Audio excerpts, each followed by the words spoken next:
Welcome back to DRM News Podcast. Big news today. Louis DeJoy stepping down as head of the U.S. Postal Service. Yeah, big news. You guys sent in tons of articles on this. So it's certainly... let's get to the bottom of it. Is this just routine or is there more to this story? I think it's definitely making waves. I think it's safe to say DeJoy's time at the USPS has been eventful, to say the least. Eventful, to say the least, for almost 5 years at the helm. And right. It wasn't exactly smooth sailing pandemic, a huge spike in mail-in ballots during a very contentious election. Yeah, and the USPS constantly fighting to stay financially afloat.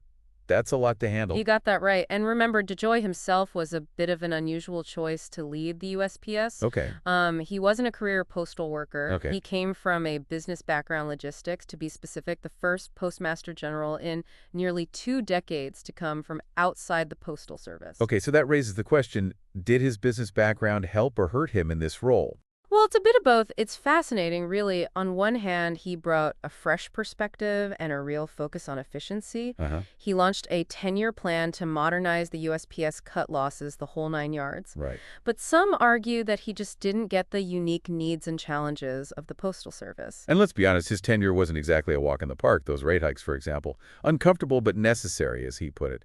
I'm sure businesses and people who mailed frequently weren't doing cartwheels over those increases. Yeah, and that gets to the heart of the balancing act that the USPS has to pull off. Right. They need to stay financially stable, but they also provided vital service, especially in rural areas where private carriers don't always reach. Right. A lot of DeJoy's decisions, like consolidating mail processing centers, really highlighted that tension. The consolidation effort, the idea was to streamline operations, save money, all that. Right. Sounds good in theory, but there was pushback, particularly from rural communities and some members of Congress. Yeah. They argued that it actually slowed service down and hurt those communities. And those concerns were very real. Your sources mentioned Vermont Senator Welch, who brought up the Montpelier post office. It closed for over a year after flooding, leaving residents without service.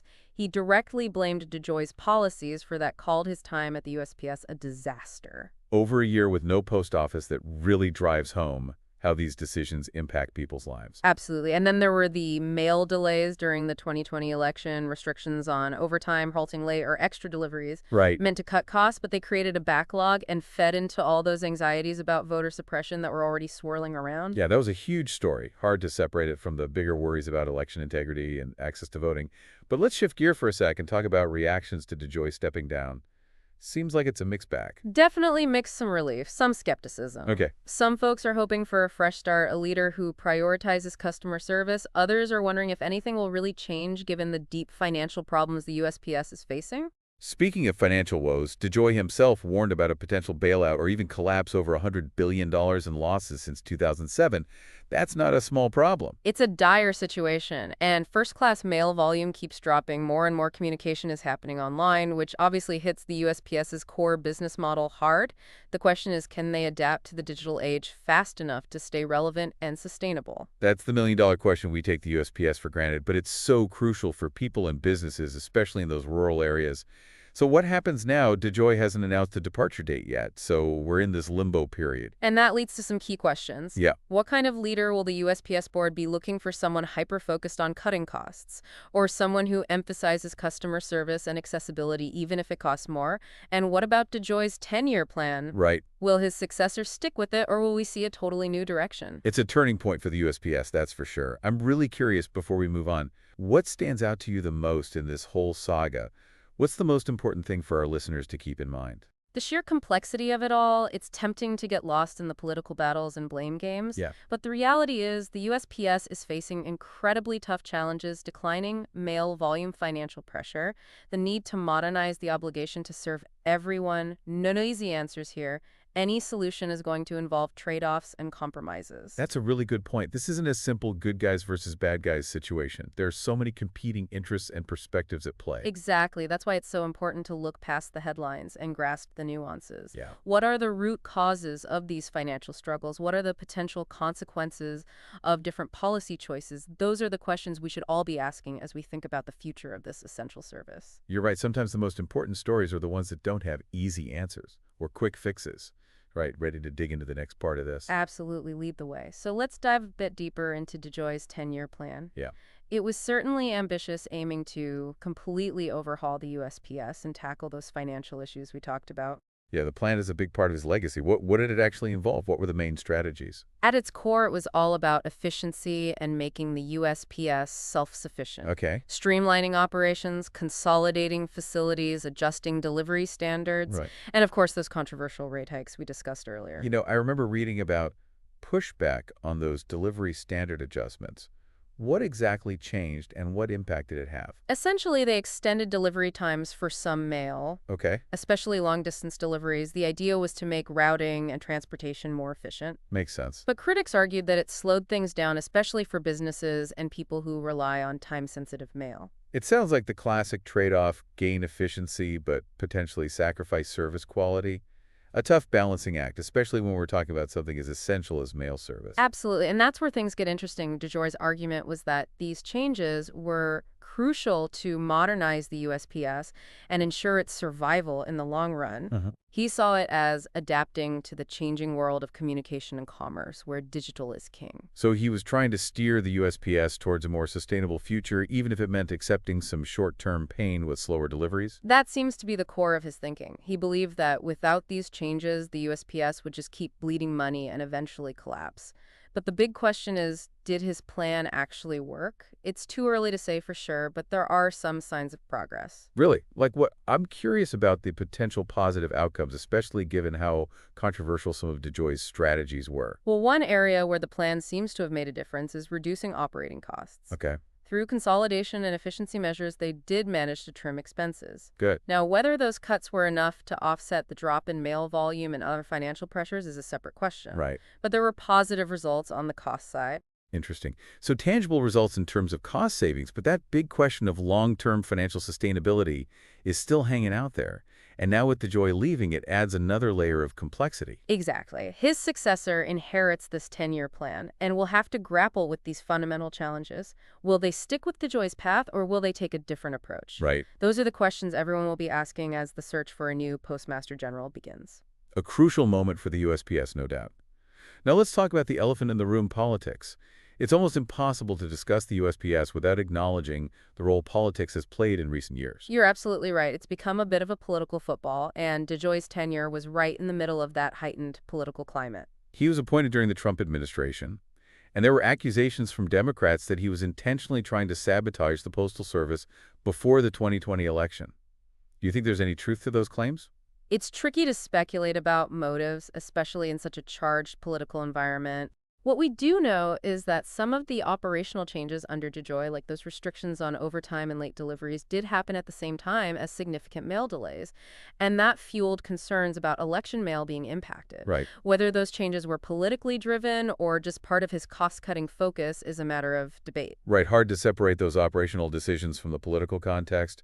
But regardless of intent, the delays happened during a crucial election, which obviously ramped up public scrutiny and worry. Absolutely. It really underscored how vital the USPS is to our democracy. It's not just about delivering mail, it's about ensuring fair and accessible elections. A powerful reminder of how much we rely on the USPS.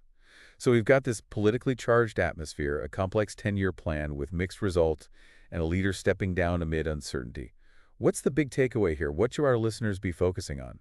I think the most important thing is to remember that the USPS is at a crossroads. It's facing massive challenges, declining mail volume financial pressures, the need to modernize in a digital age. These challenges aren't going away, and they'll require bold solutions. And finding those solutions will mean carefully considering all these competing interests and priorities, efficiency versus service cost-cutting versus accessibility, the needs of urban areas versus rural communities.